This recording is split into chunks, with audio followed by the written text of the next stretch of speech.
nas kita. Maaf cakap. Kalau sudah terbaik ini ayah bundo, solat kita selalu kita perbaiki,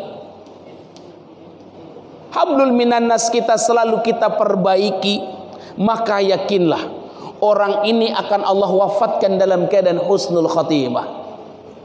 Apa ciri-ciri orang yang Allah wafatkan dalam keadaan husnul khatimah Ustaz nih? Jidatnya berkeringat, dia tersenyum.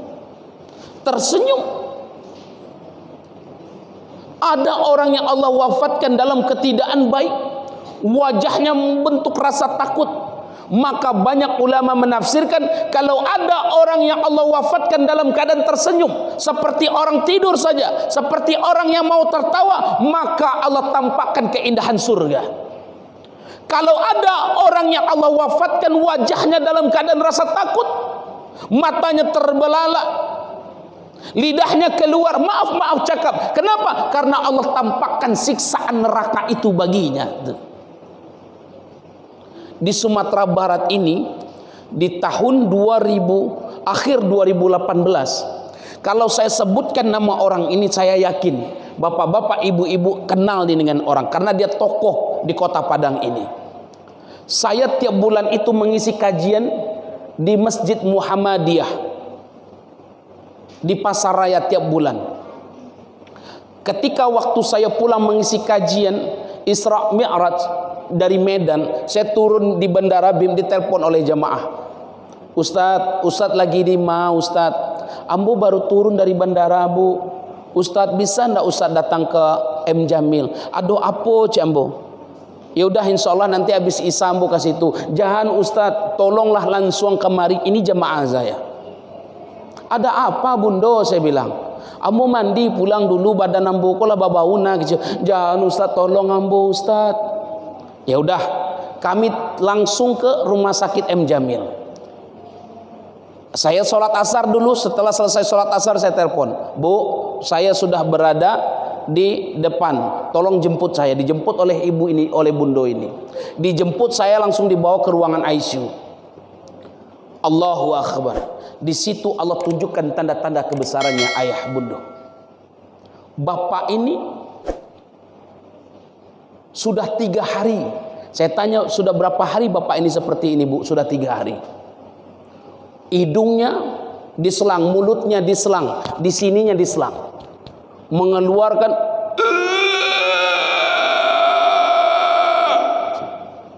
3 hari bapak ini seperti ini.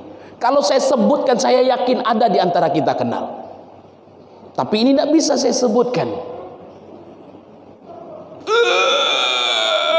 Saya tanya sama bundo, nanti jadi, ndak tahu ambo Ustaz. Pernah iko bapak aku bermusuhan jodun sana, ndak ada Ustaz. Aduh bapak aku bermusuhan jo tetangga, ndak ada Ustaz. Tu apa kok bisa bapak seperti ini ambo ndak tahu Ustaz. Dek karena ambo ndak tahu maka nyombo telepon Ustaz. Ambo minta tolong doakan suami ambo. Ambo gali terus ayah bundo, ambo gali terus. Atau dengan tetangga, ndak ada Ustaz. Masalah utang piutang yang ambo tahu ndak ada Ustaz. Yang ambo tahu suami ambo ko elok, nyusuko bahagia Ustaz. Itu yang ambo tahu. Orang sudah mau maghrib, kita siap-siap mau sholat maghrib. Saya bilang, ibu nanti habis sholat maghrib ibu berdoa. Habis itu baru berbicara dengan saya. Habis maghrib kita bertemu. Ternyata ada satu yang diungkapkan oleh beliau ayah bundo. Kece ibu ko, mungkin iko yang terjadi di suami ambo Ustaz. Apa bundo? Salamu ambo menikah di suami ambo ko Ustaz. Ambo nak pernah mencaliaknya sholat. Itu yang diungkapkan oleh istrinya. Salamu ambo menikah di suami ambo ko Ustaz. Ambo nak pernah mencaliaknya sholat. Walaupun kita baik dengan tetangga, maaf cakap, walaupun banyak sedekah kita, walaupun kita saling sering membantu manusia lainnya, tapi sholat kita Allahu Akbar.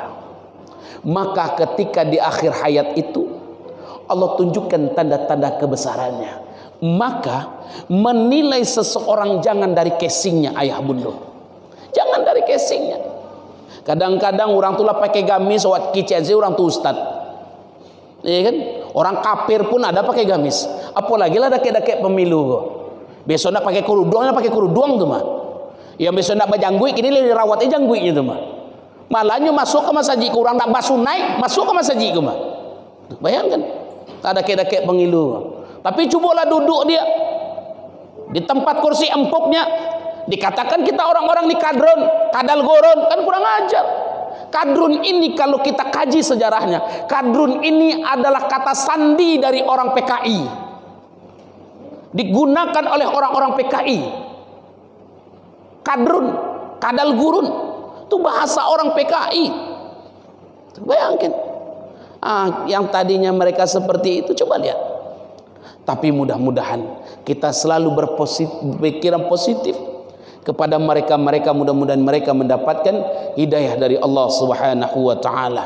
Dan oleh karena itu ayah, bunda yang dimuliakan oleh Allah, terakhir yang mau saya sampaikan adalah, kalaulah kita berusaha untuk memperbaiki ibadah kita, kita berusaha memperbaiki hubungan hablul minan nas kita, maka negeri ini akan Allah turunkan rahmatnya. Akan Allah turunkan sendiri negeri ini rahmatnya Allah. Maka jauh negeri ini dari musibah. Jauh. Coba kita pikir dengan logika. Tahun 2004 terjadi gempa di Aceh. Di bulan Desember tanggal 26, ketika itu saya masih berada di NTB. Kami berangkat sama-sama ke sana. 2005, 2006 kosong musibah. Kita putar memori kita sedikit. Dari 2007 sampai tahun 2022, kalau ndak di penghujung tahun, kalau ndak di pengawal tahun, negeri ini selalu ditimpa musibah. Tuh. Negeri ini selalu ditimpa musibah. Kalau tidak di penghujung tahun, kalau tidak di pengawal tahun. Kadang-kadang kita bisa menyalahkan orang lain saja. Kok dek gara-garanya bermaksiat kok mah. Tuh. Kok dek gara-garanya kok pemimpin munafik kok mah. Tuh. Jangan kita salahkan orang lain. Kalau ingin Allah turunkan rahmat dari langit, Allah angkat keberkahan dari perbumi, maka mulailah dari diri kita sendiri. Kita, setiap warga, setiap dirinya, memulai dari dirinya, maka Allah turunkan rahmat. Tidakkah kita belajar dari negeri Andalusia? Dulu ada negeri yang namanya negeri Andalusia. Di tahun 800 dibuat masjid termegah ketika itu, tepatnya di Cordoba. Karena banyaknya orang jauh dari syariat, mereka mulai meninggalkan masjid. Maka di tahun 814 Masehi, masjid termegah di Cordoba dirubah menjadi alih fungsi tempat ibadah agama lain. Tidakkah kita belajar juga dari negeri Turki? Turki dahulu adalah negeri yang dipimpin oleh orang sekuler, memisahkan antara agama dan politik. Tapi mereka mulai jauh dari rumah Allah. Mereka mulai meninggalkan rumah Allah, mulai tak lagi mau salat, mulai tidak lagi memperbaiki hubungan hablul minannas. Maka ada masjid terindah ketika itu dirubah menjadi alih fungsi tempat ibadahnya agama lain. Tapi berjalan puluhan tahun, masyarakatnya mulai berbenah. Kalau terus menerus seperti ini, maka Allah akan selalu timpakan musibah ke negeri ini. Maka rakyatnya mulai berbenah, memperbaiki masjid, mereka sholat subuh berjamaah, mereka memperbaiki hubungan hablul minannas. 10 tahun kemudian Allah jawab doa-doa para kaum muslimin, maka Allah datangkan para pemimpin yang adil. Sekarang Turki dahulu negara termiskin, sekarang Turki termasuk negara 10 terbesar terkaya di dunia. Dahulu negeri Turki banyak hutang, sekarang Turki memberikan hutang pada negara lain.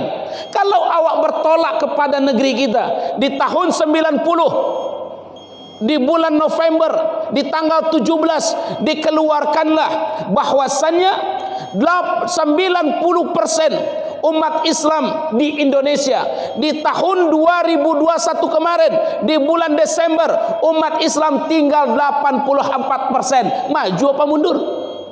Mundur. Maka kita mulai dari diri awak kini, perbaiki ibadah kita, selalu ramaikan rumah Allah. Nih masjid kita sudah cantik, sudah ada AC, ibadah empuk, tuh biar senang beribadah. Kalau kita berusaha memperbaiki diri kita demi Allah, suatu saat Allah datangkan pemimpin yang amanah, Allah datangkan para alim ulama yang istiqamah, maka Allah turunkan rahmat dari langit, maka musibah dari negeri ini jauh. Mudah-mudahan ayah bunda yang dimuliakan oleh Allah, yang hadir pada malam hari ini semua, yang sakit mudah-mudahan Allah angkat penyakitnya, amin. Yang lagi sempit rezekinya, mudah-mudahan Allah lapangkan rezekinya, amin. Ketika dia mendapatkan anak, mudah-mudahan Allah mendapatkan anak yang soleh dan soleha, amin ya rabbal. Kok ada kata-kata yang salah, menyinggung hati, menyinggung perasaan, jangan jadikan kajian ini menjadi suatu penyakit, tapi jadikanlah kajian ini menjadi suatu momentum bagaimana sama-sama kita meningkatkan keimanan dan ketakwaan kita kepada Allah Subhanahu wa taala. Kurang lebihnya mohon maaf. Assalamualaikum warahmatullahi wabarakatuh.